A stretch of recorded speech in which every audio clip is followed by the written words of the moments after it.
አንቺን የመሰለች ልጅ እዚህ ሰፈር መፈጠር ነበረባት። ሰፈር ተመርጦ የሚወለድ ቢሆን ኖሮ የት እንደምከትሽ አውቅ ነበር። ቢያንስ እኮ እንዳናገርሽ ድልን ሄደለው ታሪ ላይ ሞክር። ወንድ ልጅና ውሻ አንጋጦ ሲጮህ ነው እንጂ አቀርቅሮ ሲበላ ያምርበትም ሲባል አልሰማሽ?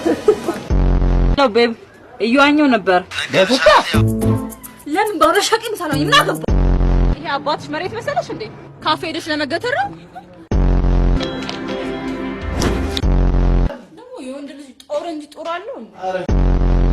አረፈደሽ ብለህ የምታስብ ከሆነ አትሄድም ነበር? እኔ ከፔና ያላ ብርና ዶላር አንድ ነው። እዚህ መተኛት አይቻልም። ለማንኛውም ከሱ እስኪ ጋሺ ቦትል አውርድለት ከፈለገ ከዛ አምቡላንስ ደውልለት። ማም እግዚአብሔር ኩና ተረፈ።